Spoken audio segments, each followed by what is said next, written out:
Il y a quelque chose de là qui est clair. Le travail que je mets en œuvre à travers tout ce que tu proposes, c'est clair aussi. Je motive de l'autre côté d'autres personnes pour qu'elles arrivent aussi à être vraiment là-dessus. Et je le sens, même mes soins ont changé. Les gens m'ont dit, tu es passé à une étape supérieure. Et je le sens. J'ai Ok. changé d'échelon, en fait. Bonjour, bienvenue dans cette nouvelle étude de cas. Nous avons la chance d'avoir avec nous Marie-Louise et la thématique principale de cette étude de cas, c'est je ne m'éparpille plus. Voilà, donc si vous avez cette tendance à avoir mille et une idées, mille et un projets, à partir dans tous les sens et surtout à obtenir des résultats de cet éparpillement, c'est-à-dire en général pas grand-chose, des petits frémissements à droite et à gauche, mais jamais quelque chose de très conséquent, eh bien, suivez bien cette étude de cas. Nous allons, grâce à l'histoire de Marie-Louise, découvrir par quoi est-ce qu'on peut passer, par quoi est-ce que vous allez peut-être pouvoir passer pour avancer sur ce sujet. Merci Marie-Louise d'avoir accepté de participer à cette étude de cas. Est-ce que tu peux nous dire un petit peu qui tu es et quelle est ta profession, ton métier ou en tout cas ton activité? Qu'est-ce que tu fais professionnellement aujourd'hui? Alors, je suis thérapeute énergéticienne et je suis peintre vibrale. Donc, dans le cadre de ma thérapie, j'offre du coaching d'éveil, des accompagnements, un travail sur les mémoires. Et dans le cadre de répondre à pouvoir se rencontrer et être qui on est et avoir, on va dire, chez soi un tableau qui nous permet de nous révéler, qui nous permet d'avoir une harmonie, qui nous permet d'entrer dans notre centre de créativité, notre centre de joie, et apporter toute une découverte des potentiels, on va dire, insoupçonnés qu'on a à l'intérieur de nous. Voilà, on va dire les deux grands axes sur lesquels je travaille. Génial, super. Qui sont extrêmement liés puisque ça a le même objectif finalement avec des Exactement. formes Voilà. différentes, quoi, hein, si je comprends bien. Génial, super. Alors, avant que tu rejoignes un programme d'accompagnement, avant qu'on se rencontre, avant qu'on commence à travailler ensemble, quelle était ta situation? Dans quelle situation tu te trouvais? Alors, je suis sous forme associative. Donc, en fait, ce que je faisais, c'est que je répondais donc, aux demandes de soins, que ce soit par téléphone, en physique, réalisation d'ateliers de peinture vibratoire. J'organisais des voyages initiatiques, des soins, du coaching d'éveil, plein de choses comme ça. Et donc, je mettais mon énergie un petit peu partout. Ça fonctionnait, mais ça vivotait. Quand je t'ai choisi, c'était vraiment pour aller vers cette exponentielle. Ton énergie m'a vraiment attirée et c'est la première fois que j'ai autant confiance et je suis allée directement dessus sans savoir ce qu'elle m'attendre en fait. Okay. Donc, tu as senti comme un appel, tu t'es dit OK, et quand tu es rentré dans le programme, est-ce que tu avais une idée précise de ce que tu venais chercher, de ce que tu voulais, de ce qui te manquait? Je suis venue chercher mon autonomie financière et je savais que tu allais m'accompagner là. Ça, c'était sûr. C'était clair, c'était net, c'est ce que tu vendais. Et après, je savais qu'il allait avoir tout un programme. Ce que ça allait élaguer en moi et comment ça allait me donner le focus sur là où je devais être, ça, je ne savais pas. D'accord. Donc, tu es venu en te disant, tiens, là, je sens que je vais pouvoir développer mon business et mon autonomie financière. Et je te pose la question, mais pourquoi est-ce que tu n'as pas été ailleurs? Qu'est-ce qui a été particulièrement, tu t'es dit, tiens, je sens que c'est là que je dois être parce que c'est là que ça me parle. Est-ce qu'il y a une particularité Oui, que tu as la reconnue? fréquence. C'est ça? Moi, je travaille en vibratoire et en fréquence. Il fallait que toi, tu sois aligné, que tu parles de connexion, que tu parles de comment tu fais. Et pour moi, je ne peux pas faire un travail. J'en faisais avant. J'étais responsable de services sociaux pendant une quinzaine d'années. J'aidais, mais je n'étais pas là où je devais être. Je sais que Ok. toi, tu as fait un chemin pour être là où tu devais être. Et ça correspondait. C'est que tu vas m'accompagner avec la prise en compte de qui je suis. C'est ça. Ok, d'accord. D'accord. Donc, c'était vraiment sur une question de fréquence et de C'est ça. ressenti et Oui. de résonance. Ok, super. Donc, on part de cette situation qui est un petit peu éparpillée. Qu'est-ce qui se passe à un moment donné où on sent bien, là, on sent bien, on n'a pas quelqu'un d'éparpillé en face de soi, là, on sent bien qu'il y a de l'assise, enfin, moi, ce que je reçois, c'est quelqu'un qui sait où il va, quelqu'un qui a de la clarté, quelqu'un qui est finalement assez structuré, en fait. Mais qu'est-ce qui s'est passé? Explique-moi. Eh bien, à un moment donné, je sais qu'il y a eu plein de déclics dans ce que tu as dit, y compris dans les 3 jours de préparation. Déjà, je sentais qu'il y a quelque chose qui s'avançait. Il fallait que j'y aille. C'est-à-dire, comme là où j'accompagne les gens, c'est vers l'inconnu, mais il y a la certitude que c'est le bon chemin. Et puis tout d'un coup, je me suis dit, mais c'est vrai, je mets l'énergie là, je passe mon temps à chercher des clients de ce côté-là, et puis à répondre de ce côté-là. C'est pas possible. En fait, il y a des gens qui sont prêts à mettre de l'argent pour avoir une œuvre d'art qui va être en même temps un outil de beauté, de révélation pour lui, pour la famille, ou pour les gens qui travaillent avec eux, on va dire dans le cadre d'une entreprise ou autre. Et c'est là qu'il faut que j'aille, là où on peut répondre financièrement, pour que je puisse continuer à aider les gens qui vont m'appeler et que je pourrais aider, on va dire, sur leur chemin quotidien avec toutes les personnes qui en ont besoin. Pour cela, il faut quand même une assise financière claire. Donc, mettons, je dis, décide de mettre à un moment donné ton focus là-dessus, comme ça tu peux répondre financièrement, tu perds moins de temps, et après le reste c'est facile puisque les gens arrivent vers toi. C'est ça. Donc, ce que j'entends en fait, c'est que tu as été capable d'établir une forme de structuration des différents projets, d'articulation des différents projets. Donc, certains ont une focale claire de générer de l'économie, d'autres ont une focale plutôt de pouvoir continuer à t'exprimer, exprimer ton art, servir et faire les choses qui font sens pour toi. Mais ce que j'entends visiblement, c'est que c'est plus des projets dans tous les sens. Ça a l'air d'être, ils sont tous là, mais ils ont l'air d'être architecturés. Est-ce que je résume bien? Alors, oui. Il y a aussi que j'ai deux publics. J'ai le public cible qui va pouvoir vraiment euh, acheter ces tableaux-là. Parce qu'en fait, il y a tous les prix, donc en fait, on peut quand même acheter. Mais là, vraiment, je cible un public qui va pouvoir mettre, qui est décidé à mettre l'argent dans un tableau de cette valeur, parce que c'est un accompagnement, on va dire, à vie. Et en même temps, je pourrais répondre, d'ailleurs, en liant ce que tu viens de dire, ça, c'est-à-dire, je peux accompagner, je n'avais pas du tout pensé, ça, c'est un autre déclic, je n'avais pas du tout pensé à pouvoir proposer à ceux qui achetaient les tableaux, eh bien, de leur offrir un pack avec un accompagnement. Donc, en fait, j'avais dissocié, et là, du coup, c'est plus dissocié. Et je propose une offre où je peux leur dire, par exemple, dans le premier mois, une fois par semaine, je peux vous accompagner. Ou alors sur 6 mois, une fois tous les 15 jours. Ou alors une fois par mois sur un an. Et c'est un accompagnement qui permettra vraiment à ce qu'à chaque fois qu'il va y avoir des révélations à travers le tableau ou dans la vie, eh bien moi, je puisse être là pour les accompagner à finaliser, à matérialiser une des étapes de leur vie. C'est ça, c'est ça. Et donc vraiment, il y a deux concepts clés, hein, je pense que je peux mettre en exergue par rapport à ce que tu dis qui pourra aider les personnes qui nous écoutent et qui sont comme nous, comme toi, comme moi, comme d'autres, zèbres multipotentiels avec plein de projets, plein d'idées, plein de choses. La première, c'est la thématique du choix. Il y a ce moment où le fait de choisir quelque chose, on connaît l'adage, choisir, c'est renoncer. Et j'aime bien le retourner en disant renoncer, c'est choisir.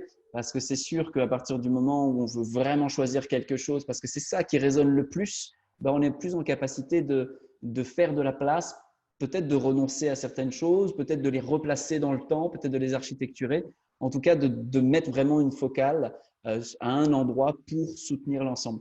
Et le deuxième concept clé, et ça tu l'as très très bien dit, c'est ce que tu étais justement en train de faire, c'est on a le droit de tisser les choses ensemble, de manière à ce que ce soit plus des projets éparpillés, mais que tout soit tissé comme dans un écosystème. C'est ce que je recommande aux personnes qui sont les plus zébrées parmi nous, c'est de ne rien laisser tomber, mais de tisser les éléments ensemble de manière à ce que quand je suis en train de travailler sur mon art vibratoire, eh bien, ça va renforcer mon business de tableau. Quand je viens renforcer mon business de tableau, ça vient renforcer mon business de coach. Et ça, c'est un conseil même que je te glisse. Hein. C'est que ce soit en tant que coach ou en tant que peintre, que tu vas avoir une percée de visibilité, d'impact, de reconnaissance, etc. La reconnaissance que tu vas obtenir d'un côté va soutenir l'autre de toute façon. Et donc, du coup, on viendra potentiellement peut-être chercher du coaching chez toi parce qu'on a vu le travail de la peintre ou qu'on a entendu le travail artistique ou l'inverse en fait. Et ça, c'est intéressant, c'est de se dire, OK, donc, peu importe là où je mets mon énergie, ça soutient l'ensemble de mes activités. Je ne suis plus en train de m'éparpiller, de me disperser. Je suis en train de me condenser, de me focuser. Et OK, donc ça, on a bien compris que c'était vraiment quelque chose qui a changé, quelque chose qui est nouveau. Et aujourd'hui, qu'est-ce qui se passe pour toi aujourd'hui? Qu'est-ce qui a changé? Comment tu sens les choses? Ou bien qu'est-ce que tu as pu observer déjà comme transformation en lien avec ça? Alors, globalement, de toute façon, ce que je vais dire, c'est que c'est un travail sur soi. Donc, moi, j'ai vraiment senti que ce travail, comme tu dis, élagué, regroupé, c'est l'ensemble de ma vie. C'est-à-dire que moi, je suis plutôt une rêveuse et j'invente, il se passe des choses, je reçois, je suis tout en connexion, en intuitif. Donc, c'est très, très bien pour tout. Je me régale quand je fais des soins, je me régale quand je fais des tableaux, je me régale quand je les donne. Aujourd'hui, je dois être efficace parce qu'aujourd'hui, je voudrais passer plus de temps là-dessus et moins de temps sur l'ordinateur. Donc, puisque je veux ce choix-là, donc j'ai fait une vidéo, cette fois-ci totalement centrée sur les tableaux vibratoires.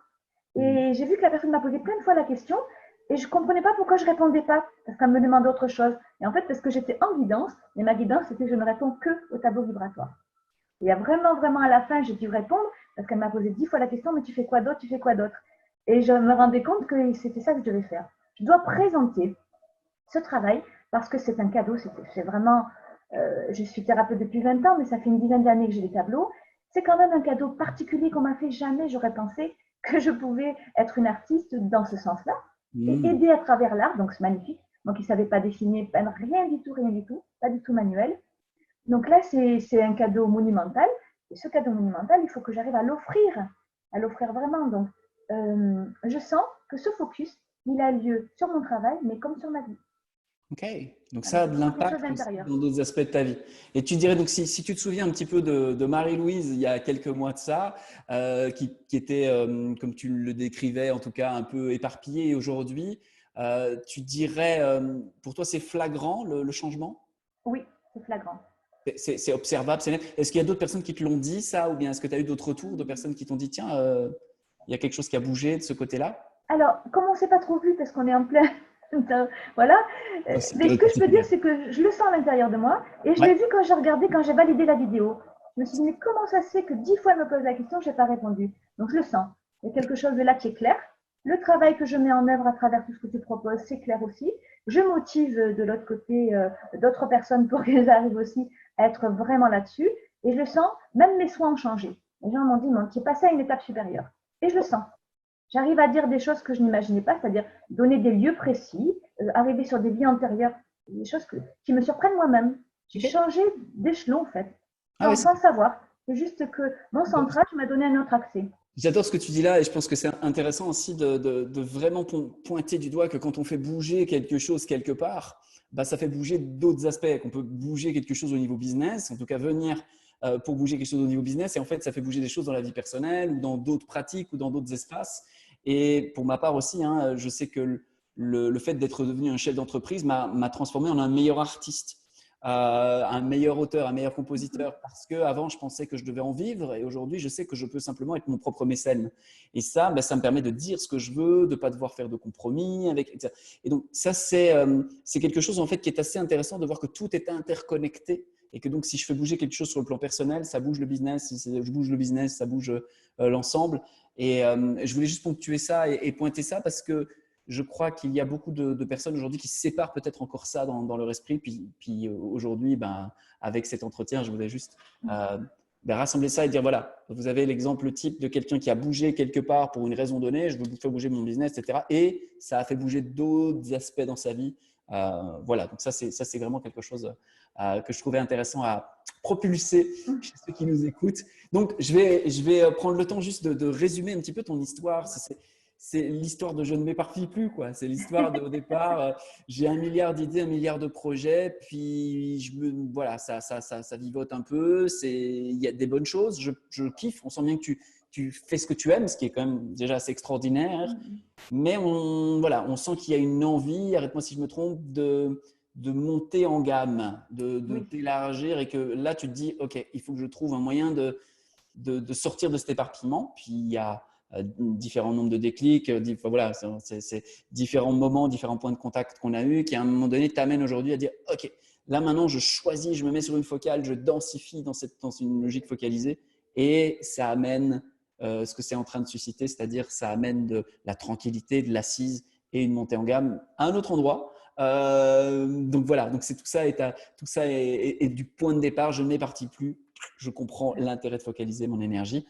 Je te remercie infiniment pour nous avoir partagé ça. Je pense que ton histoire va inspirer et permettre à des personnes de prendre conscience et d'avancer.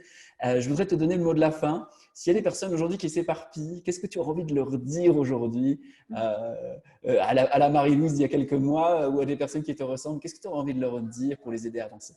Ben, tu sais, je vais reprendre ce que tu disais, renoncer pour choisir. En fait, en réalité, on renonce à rien parce que de toute façon, on ne perd rien. Il n'y a rien qui est perdu. C'est-à-dire que si je fais un choix, je gagne de partout. Je suis gagnante et l'autre est gagnant et tout est gagnant autour de moi. C'est-à-dire que parce que je suis centrée, je perds moins de temps, moins d'énergie et je suis plus efficace. Donc, ça me donne la tranquillité et ce que je vais donner, ça va être un peu plus de l'excellence. Donc, je pourrais leur parler de ce que j'ai vécu moi, mais à un niveau où je le sens au niveau cellulaire. C'est vraiment intégré en moi. Ok, cool, magnifique. Donc c'est possible. C'est possible. Merci Marie-Louise, merci infiniment. Merci Merci, à vous avec d'avoir plaisir. vu cette étude de cas, et à très bientôt À ailleurs. très bientôt. Ciao. Ciao.